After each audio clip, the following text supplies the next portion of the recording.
Hi hello namaste. Welcome back to our channel. Telangana professor Jayashankar agriculture university నుండి counselling dates release చేశారు. Agriculture, veterinary, హార్టికల్చర్‌కి సంబంధించి. So, complete వివరాలు చెప్తాను. కొంతమందికి ఇది గుడ్ న్యూస్, కొంతమందికి బ్యాడ్ న్యూస్ అండి. సో, లిమిటెడ్ స్టూడెంట్స్‌ని మాత్రమే తీసుకోవడం జరిగింది. ఈ కౌన్సిలింగ్ మొత్తం ఆఫ్‌లైన్‌లో జరుగుతది. సర్టిఫికేట్స్ అన్నీ మీరు తీసుకొని వెళ్ళాల్సి ఉంటది. 14th నుంచి 19th వరకు కౌన్సిలింగ్ జరుగుతది. మార్నింగ్ అలాగే ఆఫ్టర్‌నూన్ కొంతమంది స్టూడెంట్స్‌ని పిలుస్తారు. ఈ ర్యాంక్ నుంచి పర్టిక్యులర్‌గా ఈ ర్యాంక్ వరకు వాళ్ళు ఈ టైంకే వెళ్ళాలని ఉంది. సో, మార్నింగ్ 9 ఏఎంకి కేటగిరీతో సంబంధం లేకుండా OC, BC, SC, ST, EWS వాళ్ళు 237 ర్యాంక్ నుంచి 4495 ర్యాంక్ వాళ్ళు 14th రోజు మార్నింగ్ 9 ఏఎంకి రిపోర్ట్ చేయాలి. రిమైనింగ్ 4500 ర్యాంక్ నుంచి 5295 ర్యాంక్ వరకి ఆఫ్టర్‌నూన్ 2 పీఎం నుండి వాళ్ళకి కౌన్సిలింగ్ అయితే స్టార్ట్ అవుతుంది.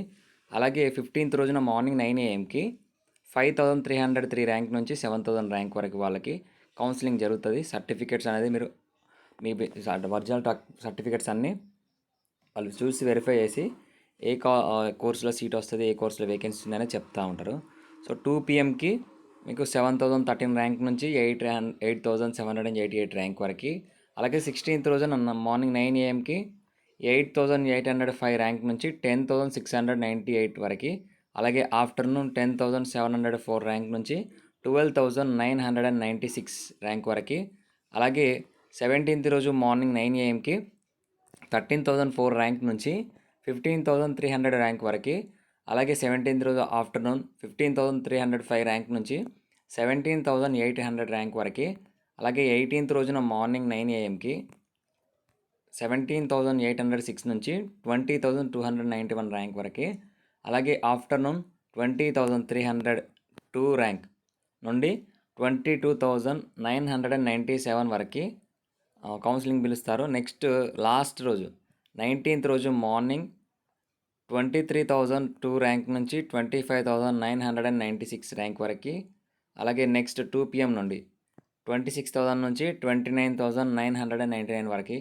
సో, ఈ ర్యాంక్ వరకు వాళ్ళు ఉన్న వాళ్ళు మాత్రమే professor Jayashankar agriculture university auditorium, Rajendra Nagar, హైదరాబాద్లో ఉంటుంది. అక్కడికి మీరు వెళ్ళాల్సి ఉంటుంది. 1 డే బిఫోరే లేదా ఒక 1 or 2 అవర్స్ ముందే అక్కడ రీచ్ అయ్యేలా చూసుకోండి. మీ పేరెంట్స్ని తీసుకొని వెళ్ళిపోండి. అలాగే మిగతా ర్యాంక్ వాళ్ళకి ఇది బ్యాడ్ న్యూస్. సో, కౌన్సిలింగ్ అనేది 29999 ర్యాంక్ వరకు వాళ్ళకి మాత్రమే కండక్ట్ చేయడం జరుగుతుంది. మిగతా వాళ్ళకి కౌన్సిలింగ్ అటెండ్ చేయడానికి పాసిబిలిటీస్ అయితే లేవు. మీరు వెళ్ళేటప్పుడు మీ డాక్యుమెంట్స్ కౌన్సిలింగ్ రిజిస్ట్రేషన్ టైంలో ఏవైతే డాక్యుమెంట్స్ అప్లోడ్ చేశారో ఆ డాక్యుమెంట్స్ అన్నీ మీరు ఒరిజినల్ డాక్యుమెంట్స్ మీ వెంట తీసుకొని వెళ్ళాల్సి ఉంటుంది. ఏ ఒక్క డాక్యుమెంట్స్ లేకపోయినా కౌన్సిలింగ్కి మిమ్మల్ని అలౌ చేయరు. సర్టిఫికేట్ వెరిఫికేషన్ అయిపోయిన తర్వాత మీకు వెబ్ ఆప్షన్స్ అనేది ఇవ్వడం జరగదు. కాబట్టి 10th మెమో, ఇంటర్ మెమో, అలాగే online application form, next website rank card, వెబ్సైట్కి సంబంధించి హాల్ టికెట్, నెక్స్ట్ మీ స్టడీ సర్టిఫికేట్ 6th నుంచి ఇంటర్మీడియట్ వరకు స్టడీ సర్టిఫికేట్స్, ఫార్మర్ కోటా ఉన్న వాళ్ళకి ఫార్మర్ కోటా, అలాగే caste certificate, social status certificate అంటారు, ఈడబ్ల్యూఎస్ లేటెస్ట్ ఈడబ్ల్యూఎస్ సర్టిఫికేట్ కావాలి. నెక్స్ట్ మీకు కౌన్సిలింగ్లో సీట్ వస్తే ఫీజు అనేది పర్టికులర్గా అగ్రికల్చర్, కమ్యూనిటీ సైన్స్, ఫుడ్ టెక్నాలజీకి 46,550 ఫీజు అనేది పే చేయాలి. అక్కడనే ఇన్ క్యాష్లో, లేదా మీరు ఆన్లైన్లో ఉండదు, ఓన్లీ క్యాష్లో రూపంలో పే చేయాల్సి మాత్రమే ఉంటుంది. అలాగే వెటరీ సైన్స్లో సీట్ వస్తే 63,260 రూపీస్ అనేది పే చేయాలి పర్ యానమ్కి.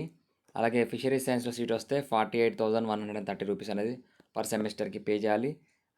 హాన్స్ హార్టికల్చర్ సీట్ వస్తే 46,710 రూపీస్ అనేది పే చేయాల్సి ఉంటుంది. ఇది ఓన్లీ ట్యూషన్ ఫీ మాత్రమే. హాస్టల్ అలాగే అడిషనల్ ఫీజ్ అనేది మీకు తర్వాత కాలేజ్లో జాయిన్ అయ్యేటప్పుడు అకామిడేషన్ టైంలో ఇవ్వడం జరుగుతుంది. సో, ఖచ్చితంగా ఈ డాక్యుమెంట్స్ అన్నీ తీసుకొని పోవాలి. అలాగే ఏ డేట్న వచ్చిందో ఆ డేట్ రోజున ఆ టైంకి మాత్రమే మీరు వెళ్ళాల్సి ఉంటుంది. తర్వాత మీరు వెళ్తామంటే మాత్రం మీకు కౌన్సిలింగ్ అనేది వాళ్ళు యాక్సెప్ట్ అనేది చేయరు. సో, కాబట్టి వీలైతే మీ ఫ్రెండ్స్ గ్రూప్స్కి షేర్ చేయండి, వీడియోని లైక్ చేయండి. మనకి ఎక్కువ టైం కూడా లేదు. కావాల్సిన డాక్యుమెంట్స్ అనేవి రెడీగా ఉంచుకోండి. Thank you.